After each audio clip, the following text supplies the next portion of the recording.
Para aquellos que quieren mejorar su vida devocional, para los que necesitan ayuda espiritual, para todos los que desean un contacto diario con Dios, presentamos Radio Amanecer en Estudio, un alimento espiritual para tu alma. Con nosotros, el conductor de esta entrega, Pastor Juan Francisco Scroggins. Amigos, una vez más con ustedes en nuestra entrega de Radio Amanecer en Estudio, la motivación de siempre. Es importante tener su Biblia en manos. Este programa está diseñado con ese propósito. Tomamos la guía de estudio que se produce en la Iglesia Adventista cada 3 meses para estudiar un tema en sentido general. Decimos, durante todo el trimestre estamos estudiando el mensaje de los 3 ángeles de Apocalipsis, los 3 mensajes cósmicos. Y hoy, conforme a lo que estamos estudiando en esta semana sobre la hora de su juicio, vamos a dedicar un tiempo importante para hablar del año 1844. ¿Es relevante este año 1844? ¿Qué pasó en ese año conforme a lo que estamos estudiando durante toda esta semana? Recuerden que en la Biblia, en Romanos capítulo 13, los versículos 11 y 12, encontramos: hagan esto conociendo el tiempo, que ya es hora de levantarnos del sueño, pues ahora nuestra salvación está más cerca que cuando creímos. La noche está muy avanzada, el día casi ha llegado. Desechemos las obras de las tinieblas y vistámonos de las armas de luz. ¡Wow! Pasaje de la Biblia maravilloso. Hablemos un poquito del año 1844. Sin embargo, es tiempo de saludar a nuestro gran amigo, nuestro hermano, compañero de viaje hacia el cielo, y quien está con nosotros durante todo el trimestre comentando estas lecciones, Pastor Cristian Veras. Muchas bendiciones. Gracias, estimado amigo. Amén. Amén, amén. Muchas gracias por ese deseo, porque yo sé que es de corazón, que el cielo pueda retribuirte por todos esos buenos deseos para este servidor y para mi familia también. Amén. Recuerden que ese saludo cordial, afectuoso que hacemos con tanto entusiasmo, con tanta sinceridad, para ustedes, amigos, que cada día escuchan estas lecciones y estudian la palabra de Dios. Extendemos esas bendiciones para nuestros hermanos y amigos que están con nosotros. Así es. Vamos a hablar con nuestro Salvador. En este momento nos ponemos en tus manos, oh Dios, para que obres como solo tú sabes obrar, y que tu Espíritu Santo pueda poner conceptos claros en este par de siervos tuyos, para que tu palabra pueda ser entendida con claridad. Es en el nombre glorioso de Jesús que oramos. Amén. 1844 tiene una nota a su oído que podría familiarizarlo con algún evento histórico en el mundo. Nosotros, como adventistas del séptimo día, relacionamos el 1844 con un evento, pero en América, en sentido general, el 1844 tiene una nota importante que nosotros hacemos bien, así rápidamente, en darle un vistazo a la historia que aconteció en el año 1844 y por qué es tan significativo para nosotros como cristianos, como adventistas del séptimo día, y por qué esa fecha es significativa para usted, apreciado amigo, que está con nosotros para estudiar las Sagradas Escrituras. Bueno, hay muchos acontecimientos en torno a ese año alrededor del mundo, pero muchos. Se da ese gran movimiento religioso a grande escala en muchas ciudades alrededor del mundo, como Escandinavia y otros lugares en el ámbito musulmán también. Se da en Estados Unidos de Norteamérica, pero lo cierto es que hay otros eventos. Por ejemplo, en 1844 sale el libro de Charles Darwin o Carlos Darwin, La teoría de las especies. Es el libro de evolución, donde refuta prácticamente la creación de Dios y coloca una creación al azar. también se da el evento de nuestro país, un día glorioso, nuestra liberación. Nosotros estuvimos 22 años esclavizados como una nación dependiente de otra, del país de Haití. Ya desde el 1801 a 1808, como se conoce la era de Francia, donde Francia, este país, irrumpió al nuestro a través de incursiones que los haitianos hicieron para socavar la libertad de nuestra nación. Y entonces el 9 de febrero de 1822, finalmente nuestro país sucumbe a una tiranía baja, terrible, en las manos de Haití. Pero en 1844, el 27 de febrero, ese día llegamos a ser una nación libre por la gracia del Señor. San Juan 8:32 dice: conoceréis la verdad y la verdad os hará libres. Dios no nos hizo para ser esclavos, nos hizo para ser libres. De manera que esta fecha en República Dominicana y en muchos lugares del mundo es histórica. Pero la más importante de todos esos acontecimientos, pastor, fue la purificación del santuario, donde se inicia esa purificación.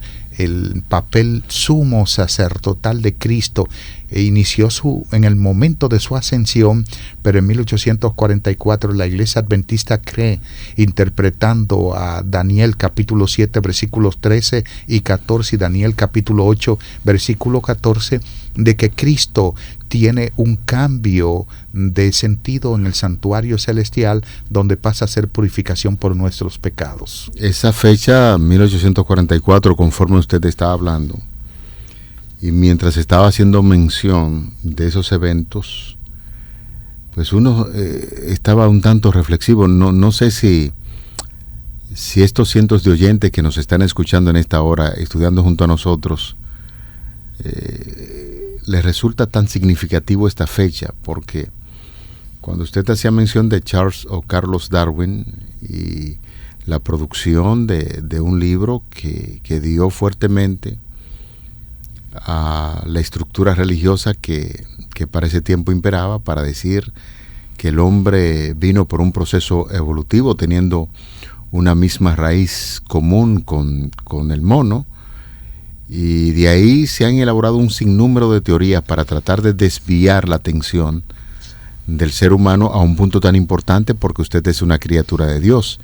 Y Carlos Darwin, en ese tiempo, mientras en América también se utilizaba ese momento para hacer un gran despertar religioso, por otro lado el diablo estaba haciendo su acción, evitar que ese despertar religioso que proclamaba la venida de Jesús a esta tierra, como ya hemos estudiado, porque se consideraba que la tierra era el santuario, y si Jesús tenía que venir a la tierra, se consideraba que la purificación del santuario, como la tierra era considerada como el santuario, entonces Jesús iba a purificar la tierra. Todos esos acontecimientos se están dando, movimientos así casi sucesivos uno detrás de otro, y eso que usted señala, pastor, que nos llama poderosamente la atención a los dominicanos, y que nos concentramos básicamente en la independencia de nuestro país.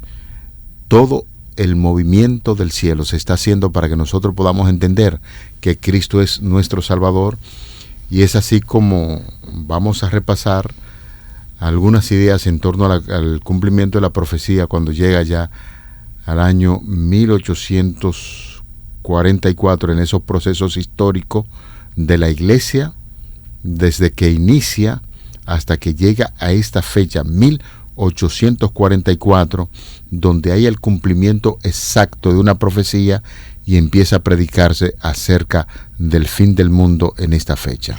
En 1844 se da un acontecimiento histórico, no solo en la Iglesia Adventista, porque periódicos de los Estados Unidos captaron esta noticia de que un grupo de cristianos esperaron a Cristo por segunda vez y Él no vino. Se llamó el Gran Chasco.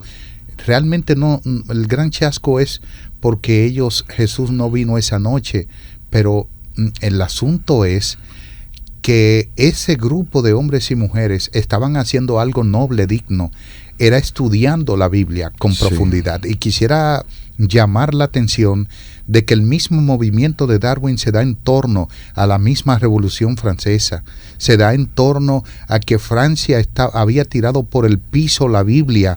Por ejemplo, este caballero Voltaire, que dijo que el cristianismo necesitó a 12 hombres para propagarlo y que él solo se iba a encargar de destruirlo. Él dijo que tiró la Biblia por el suelo y Francia comienza a perseguir a la Biblia de una manera diferente. Y está cuando el otro médico, porque él fue un médico de la corte de Francia, otro médico de la corte francesa llamado Jean Nastru, diseñó la teoría conjeturas, donde también denigra el Pentateuco prácticamente, y él dice que Moisés no fue el único compilador. El movimiento adventista tiene su función específica a partir de 1844. Ya lo había comenzado a proclamar desde 1831, conocido como el movimiento milerita, pero en 1844, con un énfasis muy especial, este grupo de adventistas que quedó se dedicó a estudiar la Biblia con profundidad, y de ahí es que entonces la Biblia vuelve a ser realmente la palabra de Dios en muchos lugares donde se había relegado a un segundo plano. Nosotros queremos decir que Dios levantó este movimiento con un propósito especial. Surge el movimiento adventista para levantar la Biblia. Surge Elena de White como una profetisa del pueblo de Dios para poner la Biblia en alto, porque entre lo que fue el fundamentalismo, lo que fue el dispensacionalismo, que tiene que ver con los conceptos del milenio, y entonces de ahí conjeturas o el libro de evolución de Darwin, Dios levanta a la iglesia adventista y levanta a Elena de White con el propósito de que la Biblia vuelva a ser estudiada. En 1909, el último lugar donde ella apareció en público, levantó una Biblia en alto y dijo: os recomiendo este libro. Nunca estuvo de espalda a la Biblia. Todo lo que ella escribió fue derivado de la Biblia. Por eso dijo que la Biblia era la luz mayor y que sus escritos guiaban a la luz mayor como una luz menor. Sorprendente, de verdad, y hacemos bien a los amigos ahí, cuando usted tenga un tiempo, coloque la fecha 1844 en torno a lo que tiene que ver con movimiento religioso, de esa teoría de la creación, y vaya haciendo esa comparación. ¿Por qué Dios prepara un pueblo para hablar del pronto retorno de Jesús a esta tierra y los grandes reavivamientos religiosos que se producen en ese tiempo? Es porque el diablo estaba haciendo su trabajo, pero Dios hace el de él de manera portentosa, que la gente pueda entender que en medio de una era de tiniebla espiritual, el Señor siempre tiene sus mensajeros para proclamar sus verdades. Ya, pastor, hemos estudiado sobre este periodo que está incluido dentro de los 2300 días, que tiene que ver con los primeros 490 años de esa profecía. Fueron designados especialmente para la nación judía de la antigüedad y para la venida del Mesías. La última parte, señores, de la profecía de los 2300 años o días guarda una relación con el pueblo de Dios, tanto judío como gentil, junto con lo que es la purificación del santuario celestial y finalmente la segunda venida de Cristo. De manera que los primeros 490 años se aplican al primer advenimiento del Mesías, de Jesús, y culminan en el año 34 de la era cristiana. Si les restamos esos 490 años a los 2300 años, quedan 1810 años, y esta segunda parte de 1810 años se aplica al pueblo de Dios. Si comenzamos en el año 34 de Jesucristo, y agregamos esto 1810 años, entonces llegamos al año 1844. Una vez más le pregunto, Pastor Cristian Veras, para edificación de los amigos, ¿qué tiene de importancia el año 1844 y qué podemos decir en torno a lo que se predica a partir de ese momento, 1844? En 1844, en el otoño, 22 de octubre, entendemos, de acuerdo al cómputo caraíta judío, de que terminan las 2300 tardes y mañanas y que entonces inicia el periodo de la purificación del santuario. ¿Por qué el periodo de la purificación del santuario? Para los israelitas, el libro de Levítico, de manera muy especial el capítulo 16, ocupa el centro de todo el Pentateuco posiblemente. De hecho, William Shea sugirió que el libro de Levítico está estructurado literalmente de tal manera que el capítulo 16 se encuentra en el centro del libro. El tema del libro de Levítico es la purificación del santuario. Un detalle muy importante es que la primera parte de Levítico, llámese los capítulos 1 al 15, hacen un énfasis especial en el uso expiatorio de la sangre, es decir, hay justificación con la sangre para el pecador. Ahora bien, a esta justificación sigue el capítulo 16 que habla de la purificación del santuario. Los capítulos 17 al 25 entonces hacen hincapié no solo en la sangre, sino que hacen un hincapié marcado en un llamado a la santidad. Por eso la sección de Levítico, los capítulos 17 al 25, son conocidos como el Código de Santidad.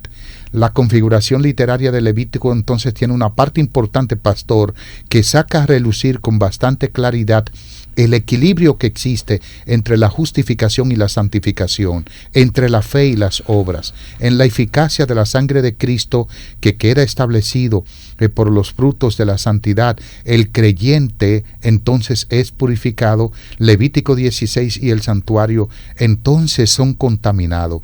Es decir, el pecado de la humanidad llevado al santuario lo contamina.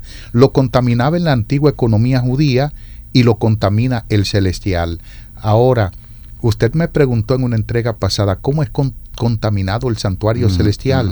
Si nosotros no hemos todavía ido allá de manera física, nuestros pecados están allá. Pero ¿y cómo? Jesús los cargó en la cruz, acuérdate. Cuando confesamos nuestros pecados, entonces ellos ya no son un problema nuestro, sino que se constituyen en un problema de Cristo. Por eso Proverbios 28:13 dice: el que encubre sus pecados no prospera, pero el que los confiesa y se aparta alcanzará misericordia, porque hay transferencia. Dos términos utilicé en una entrega, Nashat Nabon y Nashat Shabal, donde se hacía transferencia, donde el pecador ponía su mano en el cordero y transfería, donde el cordero la sangre era llevada al santuario y transfería y contaminaba. Nosotros, con nuestros pecados, que los llevamos a Cristo, Él los recibe, pero no es contaminado porque es Dios. Esto es, ¿qué cosa? Un misterio. Un misterio.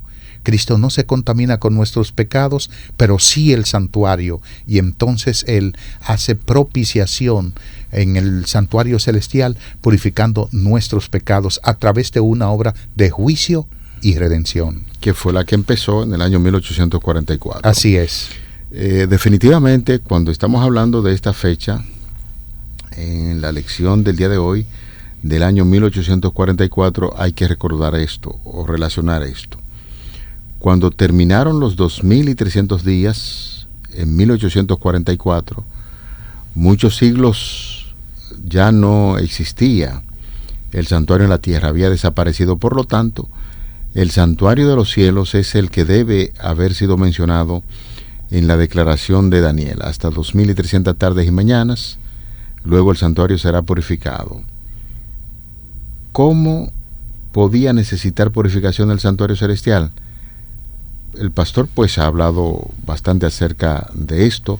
Si volvemos a las escrituras, los estudiosos de la profecía describieron que esa purificación no se refería a la impureza materiales, pero que se lo debía hacer con sangre y por consiguiente debía ser una purificación del pecado.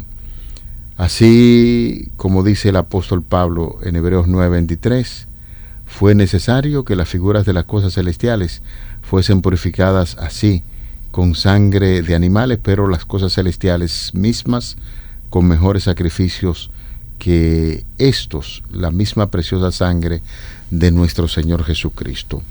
Pensamos, pastor, que esta fecha de 1844, donde mucho se ha hablado acerca de la purificación del santuario y donde sabemos que en la actualidad Cristo intercede por sus hijos, así como lo hacía el sumo sacerdote en un día del año, el famoso Yom Kippur, para interceder por los pecados del pueblo. Nosotros tenemos esa seguridad de que en esa fecha Cristo pasa a interceder por su pueblo y la sangre de Jesucristo nos limpia de una vez y para siempre. No es necesario hacer tantas ceremonias en derramando sangre, porque cuando Cristo derramó su sangre una sola vez es para siempre, para el perdón de los pecados, y conforme a lo que enseña el apóstol Pablo podemos acercarnos confiadamente a la presencia de Dios mediante la oración en el santuario celestial para alcanzar el perdón de nuestros pecados. En ese día que el santuario había sido contaminado durante todo el año, me refiero al santuario judío, en su paralelo el santuario celestial no había sido contaminado durante todo el año, fue contaminado una sola vez por nuestros pecados cuando Cristo los llevó. Ahora, en la fase de mediación de Cristo estamos a la luz del tamito del continuo, porque los pecados nuestros no son perdonados el día de la expiación, sino que cada vez que nosotros venimos arrepentidos, Cristo nos perdona. No espera un día para ser perdonados, no lo espera. Esos pecados eran llevados al santuario, como hoy también son llevados al santuario celestial, pero Cristo se encarga inmediatamente de ellos, pero tienen que ser pecados confesados, porque el asunto del pecado es un problema grave que no debe esperar, porque si el cielo espera y la persona muere, moriría en pecado y no se salvaría. Inmediatamente pecamos y venimos arrepentidos ante Dios, el Señor tiene solución para el problema del pecado. Y eso ocurría en el día de la expiación, donde se limpiaba el santuario, donde era necesario también limpiar a aquellos que habían propiciado la contaminación del santuario también. Es lo que Cristo hace. Purifica el santuario celestial, nos purifica a nosotros, y hay un dualismo en ese día. Por eso es que realmente Francis de Nichols dice que en ese día también había purificación del santuario, tanto del santuario como del pecador. Se hacía a través del macho cabrío que era sacrificado por Jehová, simbólicamente quitando los pecados del santuario. Se hacía expiación por el recinto, y también el santuario quedaba libre del pecado, y el pecador de igual manera. Esa acción era llevada a cabo por la obra benéfica de Cristo, por la propia justicia de Cristo. Nunca un solo pecador en Israel fue limpiado, purificado de sus pecados por el Cordero ni por sus propias obras, sino por la fe en ese sacrificio que se haría más tarde en la cruz del Calvario. Y nosotros hoy, apuntando a ese sacrificio que se hizo, de igual manera encontramos la purificación de nuestras vidas. Podríamos decir en ese sentido, pastor y amigos oyentes, que nuestro gran sumo sacerdote Jesucristo, constituido en el único sacrificio de valor para nuestra salvación, debemos mirarlo así. Y al ofrecerse sobre la cruz se realizó una expiación perfecta por los pecados de todos nosotros los seres humanos. Actualmente, apreciado oyente, nos encontramos en el atrio exterior, la tierra, aguardando la bendita esperanza de la aparición gloriosa de nuestro Señor y Salvador Jesucristo.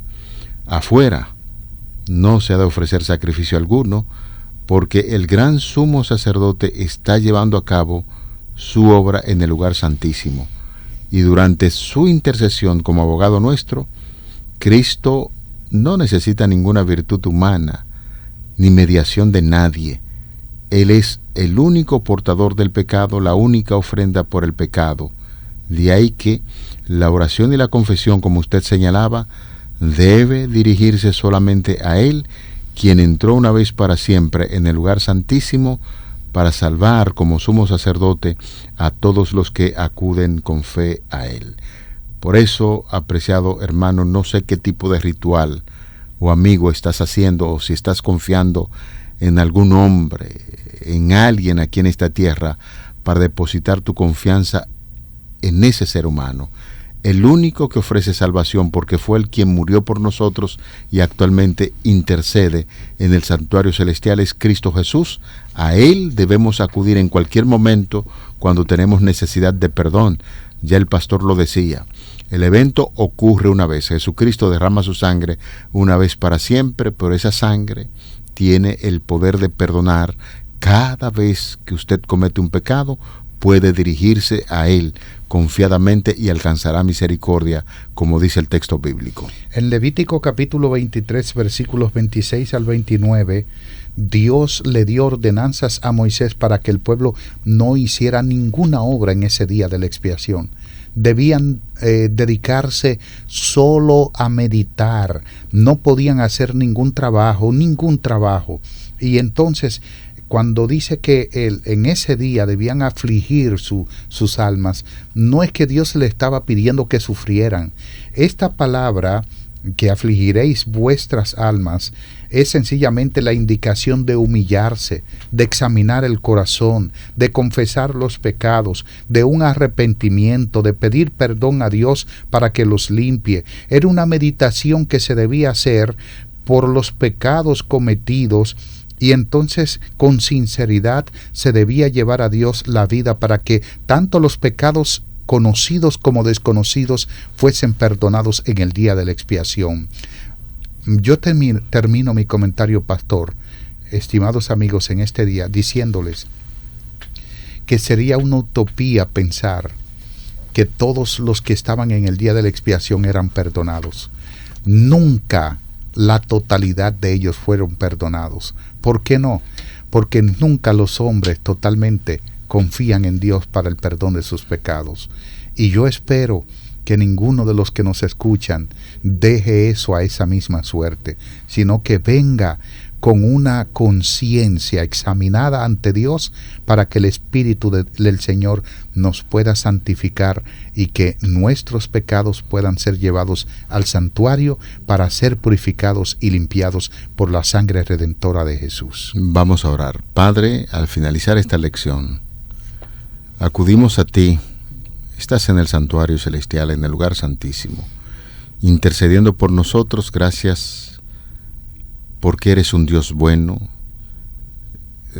Pasaste por ese proceso doloroso para que hoy podamos gozar con la esperanza de vida eterna. Perdona nuestras faltas, nuestros pecados, y ayúdanos a servirte de todo corazón en este mundo, para finalmente gozarnos contigo por toda la eternidad cuando establezca tu reino de amor. Favores que pedimos en el nombre de Jesús. Amén. Amén.